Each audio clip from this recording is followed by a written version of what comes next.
Are you a member of the DC Bar? USI Affinity proudly presents the DC Bar Lawyers Professional Liability Insurance Program, meticulously designed to address commonly overlooked coverage gaps and proactively mitigate claims.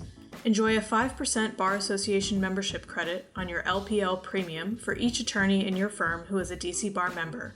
Our exclusive risk management and loss prevention services include access to a wealth of information and guidance on our website, as well as a consultation hotline staffed by loss control experts. Don't let coverage gaps cost you up to $75,000 a year. Let one of our specialists review your policy today.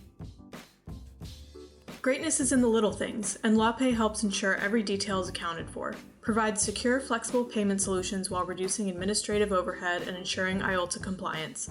Plus, with features built specifically for legal professionals, like automated scheduled payments and secure payment card storage, it's no wonder over 50,000 law firms partner with LawPay to go above and beyond. It's easier than ever to streamline your processes, enhance client satisfaction, and increase retention and referrals. Put simply, LawPay helps DC Bar members exceed expectations every time. Learn more by visiting lawpay.com/DCBar. MyCase isn't just an end-to-end practice management solution built specifically for legal professionals. It's a trusted partner chosen by over 15,000 law firms nationwide. Elevate client trust with bank-grade encryption that provides sensitive case information, built-in IOLTA and PCI compliance to ensure all client payments adhere to strict standards, and responsible AI-powered technology that frees up time to focus on client service. Learn more by visiting mycase.com/associations and search for the DC Bar Association.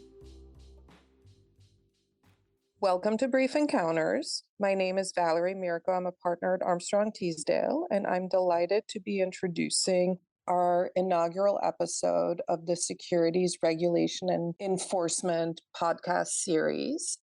With me today is my co-host, William Nelson. William, will you go ahead and introduce yourself, and then we'll introduce sort of our concept behind this new series of Brief Encounters?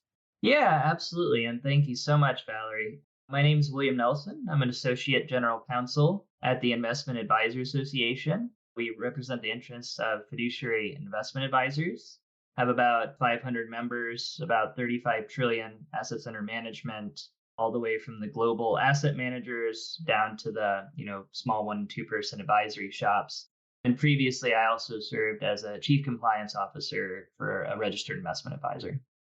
And as I mentioned, my name is Valerie Mirko. In addition to being a partner at Armstrong Teasdale, I also chair the firm's Securities Regulation and Litigation practice. And in a past life, which, William, I think it was several years ago that we met when I was the general counsel at the North American Securities Administrators Association and you were at the CFP board. Correct. Yeah, it seems like it's only been a few years, but yeah, I think it's been over a decade now that I've been so thankful to have known you. And likewise, so the reason we started talking about this podcast series as part of Brief Encounters, focusing on securities regulation and enforcement, is we are coming up on the 14th anniversary of the Dodd-Frank Act, which means that 15 years ago, the securities regulatory and enforcement universe looked very different than they do now. And obviously, both my experience and William's experience has included a combination of private sector and investor protection and advocacy over the years. I'm very much back in private practice, representing clients in enforcement actions.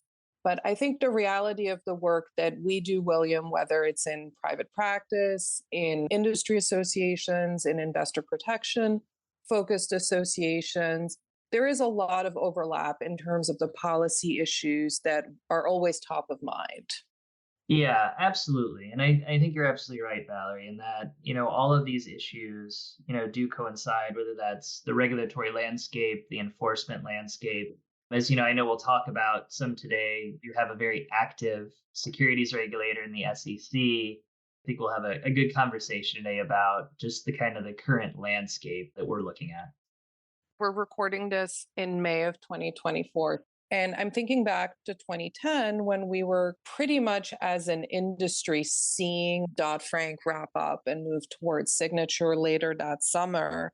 And at the time, we were all discussing what a sea change it would be for the investment advisor and broker-dealer industries.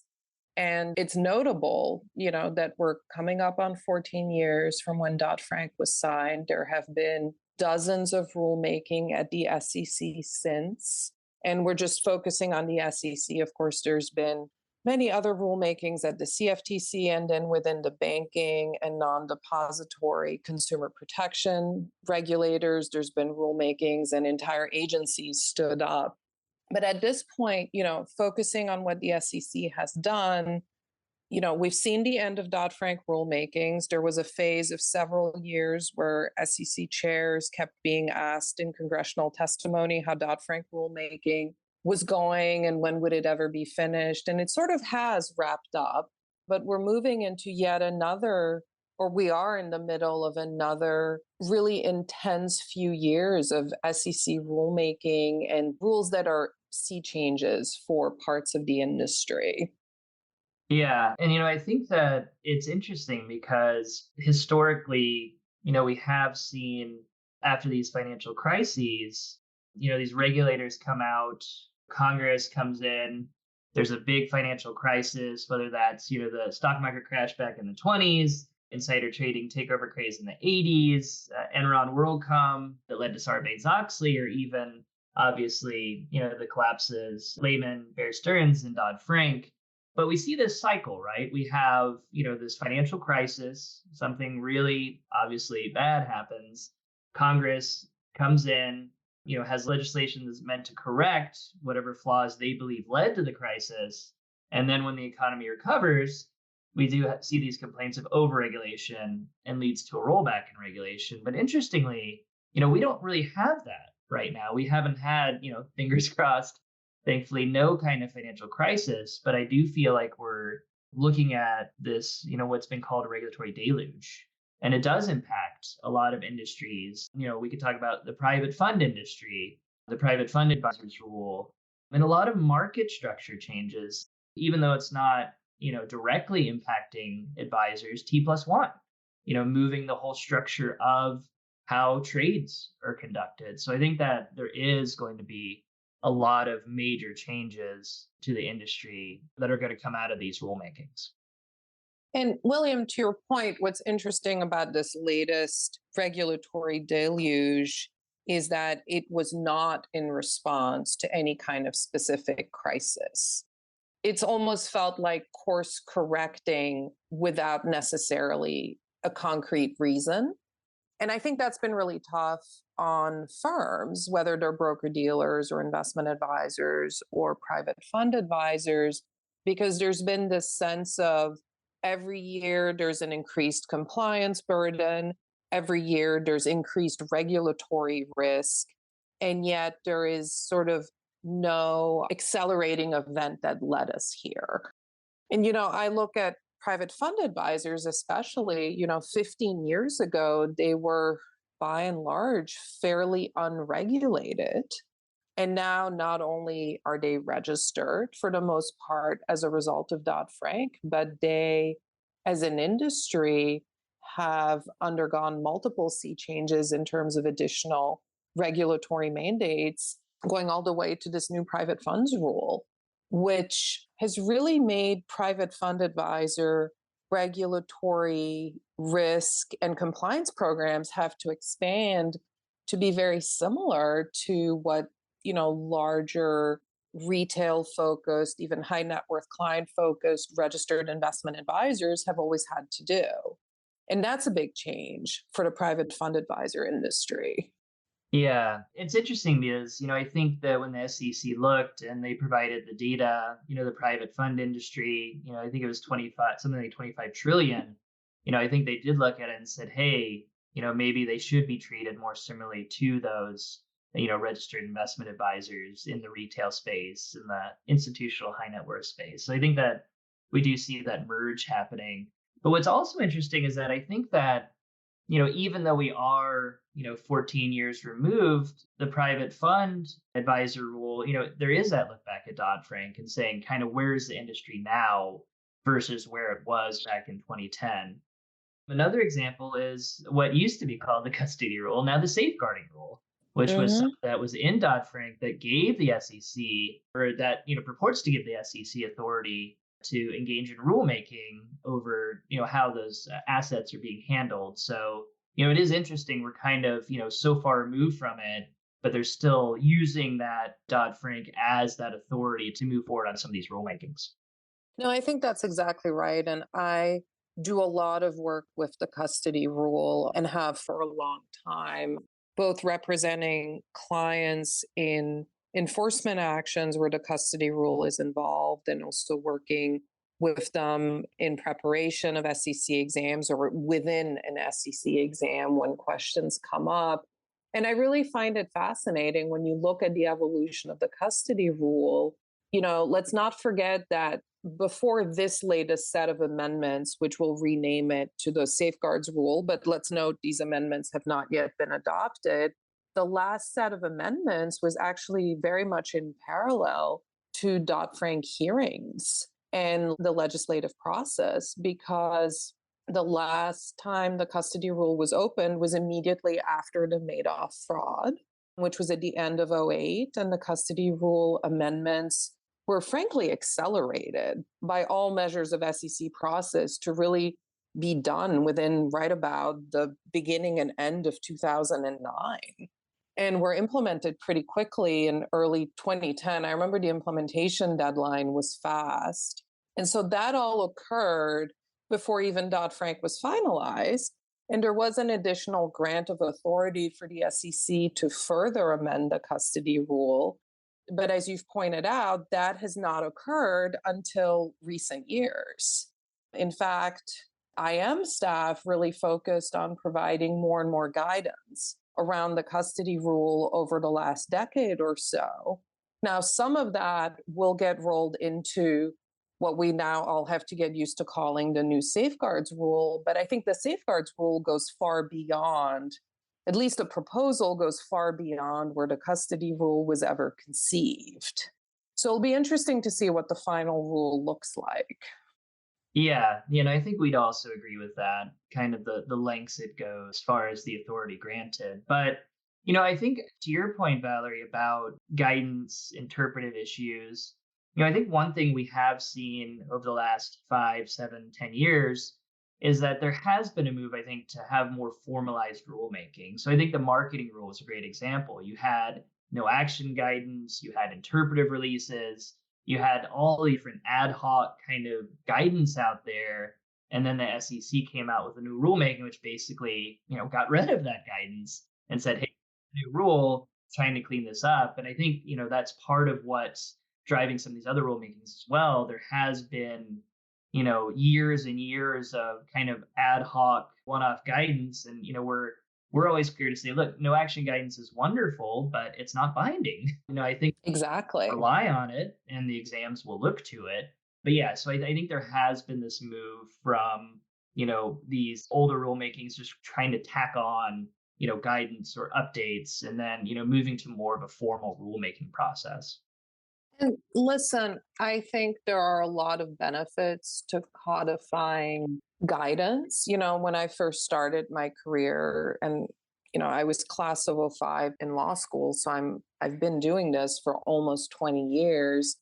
I remember as a junior associate, there were a lot of conversations of, the tea leaves of SEC guidance. And looking back over those 19 years, there's a lot to be said for no action relief, the various staff bulletins, the various staff interpretive releases, for any area to be consolidated into a rule. I think that's easier for registrants to manage, especially as they scale up regulatory risk and compliance programs. So there's a lot to be said for that. And there's also a lot to be said for things not being secret. I'm thinking back to Commissioner Peirce's secret garden remarks at SEC Speaks back in 2019, and secret was capital S, capital E, capital C. And I'm thinking back to her remarks then about how guidance shouldn't be quite as hidden, right? And it should be far more clear. And I think there's been a lot of benefits to codifying guidance within rules. But the reality is, these rulemakings are not just about codifying guidance. Yeah, I think that's a really great point too on the transparency issue is, making sure that it is, public for everyone to see. I will say, I think the SEC has been very good about industry engagement.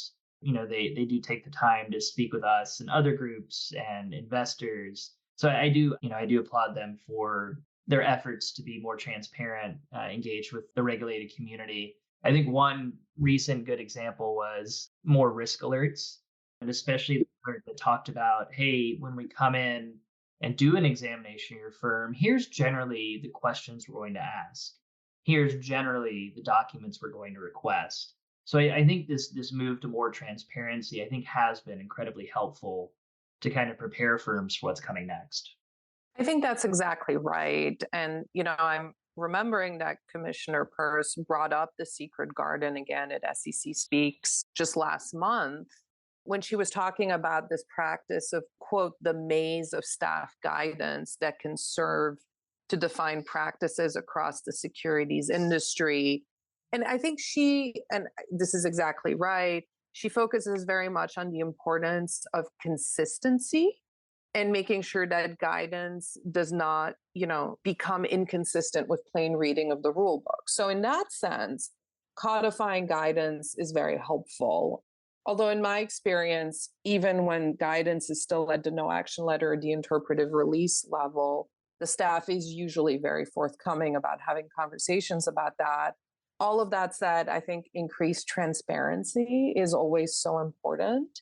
And with regards to publishing exams letters around specific rules, I think that's very helpful to registrant in two ways. The first one is obviously preparing for an SEC exam and using the template request letter as essentially a checklist to work through the readiness assessment for an SEC exam. But then in another way that I've used these risk alerts and letters is when I'm working through an enforcement investigation with a registrant and working through alongside the investigative process, working towards remediation, which is incredibly important for a registrant as they are going through the investigative process, is seeing what can be remediated without waiting for a final outcome of the investigation.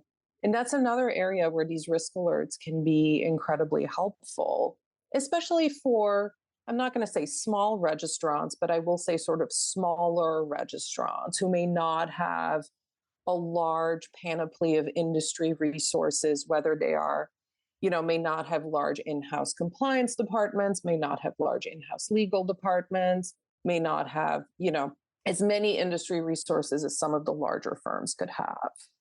Yeah, no, and on the risk alerts, I remember, when I was a chief compliance officer, it was a great benchmarking tool as well. Whenever a risk alert came out, whether it was marketing, custody, I still remember one from MNPI and insider trading concerns and your code of ethics. I would go back and look at our documents and say, what if the SEC came in tomorrow, would these documents meet what they're asking for in the risk alert, or the issues that they've noted? So yeah, I think they're a wonderful tool for firms to use.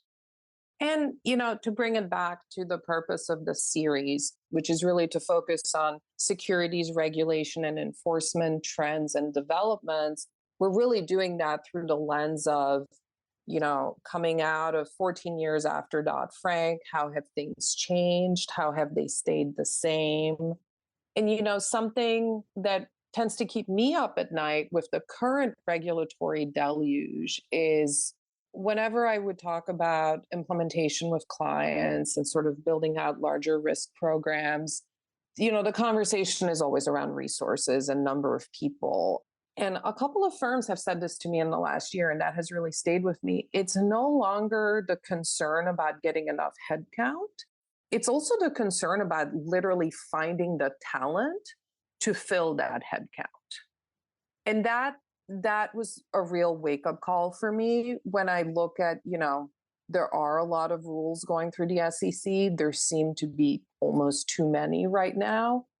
And the fact that larger firms are concerned about not getting the budget for the headcount, but making sure they have the talent to hire to meet those rulemakings, that I thought was very significant.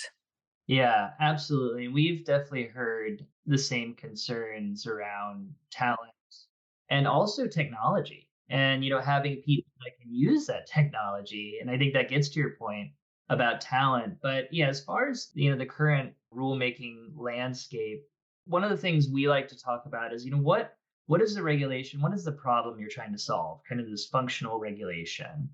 But then also, how does it interact with either other current regulations or proposed regulations? So one example is, the SEC has proposed a rule related to outsourcing of advisory activities. Again, this could impact cybersecurity because, as we know, a lot of smaller firms tend to outsource their cybersecurity or their IT department. Same thing, with data privacy or even the custody slash safeguarding. We use third party vendors to meet a lot of those standards. So I think that, one of the things we've really pressed is, not only looking at the number of rules that are currently being proposed, just in total, but also how do those rules interact with each other and what are those rules meant to solve? Now, I think that's exactly right. And where I often work with clients on these issues is usually coming off an enforcement investigation. Firms do tend to like to keep attorneys like me sort of part of the mix in terms of looking ahead to new risks. So while I may be helping with some amount of regulatory implementation, it's always through the lens of, well, what could this look like when we're examined? And how can we avoid having yet another enforcement investigation, right? So I approach it always from that lens. And when I look at all of these rulemakings, especially the way the outsourcing, the cybersecurity, and to some extent, even the safeguards rule proposal, they all have areas of overlap because they all involve vendors. And that is a very large risk area for the investment advisor industry. The investment advisor industry is a part of the securities industry that relies on vendors. And it's something that I think registrants have always been very aware of and have worked around that risk and managing that risk. But having these three rules potentially all be finalized at the same time or within months of each other without necessarily having been rationalized by the SEC staff could become a pain point for the investment advisor industry. Yeah, and it's interesting too, Valerie, because one of the concerns is, at some point, maybe you ask them to stagger certain rules, but then if certain rules all require revision of contracts with third parties, maybe it would actually be better to not have them staggered, so you could do them all at once. But then it's kind of the circular argument because you get back to how many rules you'll be implementing at one time. So I do think that having this holistic review of how these different rules will interact with each other, I think is so important. And, again, that looking functionally on, what are you trying to solve with each of these different rules, but then holistically, how will they all work together and not place that undue burden on advisors, but still meeting those policy goals? No, I think that's exactly right, William. And we have focused quite a bit on the investment advisor industry because that's obviously a large part of my practice and the mission of the Investment Advisor Association, where you are. But this is also a concern for dual registrants. And I do spend quite a bit of time working with dual registrants, particularly on standard of conduct issues, particularly on Reg BI. And there will be a domino effect, not just for investment advisors, but dual registrants or firms that have affiliated broker dealers and investment advisors who do look at their programs internally, whether it's vendor management or compliance or risk, who do look at all of that very holistically and also take into account their FINRA obligations. And I think we are in for at least a couple of years of rationalizing the nuances. And if the SEC is not going to rationalize across these rule proposals before they're adopted, I think we're going to see the industry do it because that is really the only way to implement. Yeah, no, and that's a great point on the dual registrants. And even what's interesting is going beyond the SEC. One of the recent rulemakings that we've engaged on is the anti-money laundering for investment advisors. And obviously, broker dealers have had a lot of these obligations for some time. So, dual registrants will need to figure out, hey, what are these new obligations for our advisory practice, but how will those interact with the policies and processes we already have in place on the broker dealer side. So I think that's an absolutely great point, is that these broadening regulations impacting so many different market participants. And again, I keep going back to that, how will that holistically work, not only with the regulations interacting with each other, but how they'll impact the different sections of the industry. No, I think that's exactly right. So I think this podcast idea that started with a Dodd-Frank retrospective is going to have a very prospective feel to it as we continue this series. But as we've discussed today, we'll be hitting on a lot of different topics. And I'm thinking sort of coming up sooner rather than later is the concept of standards of care and how much that has evolved since Dodd-Frank and since Section 913. And then also continuing to discuss the ongoing regulatory deluge that looks to be going from proposal to final rule and implementation this year. Yeah, and I think that's our feeling as well, is that, that last year we did have a lot of, and even the year before, a lot of rule proposals, and now we will start moving into implementing those rules. And, industry participants will need to figure out how to do that.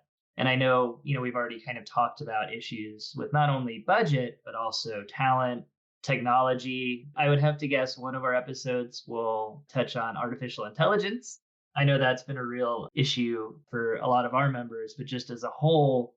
And I think that it also gets back to, talking about, again, the regulatory environment.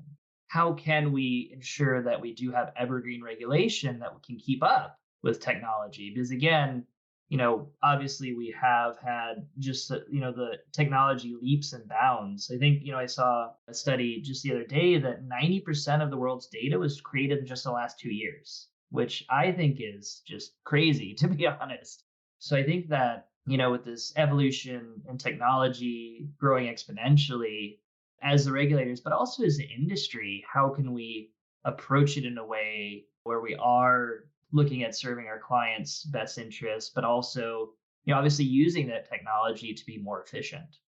No, I think that's exactly right. And the other thing that I would hope is that there's less of a fear of technology by regulators. Because, when you look at what we've been calling the PDA proposal, the predictive data analytics proposal, which is really an artificial intelligence proposal, we see almost premature regulation to some extent of a new and innovative area.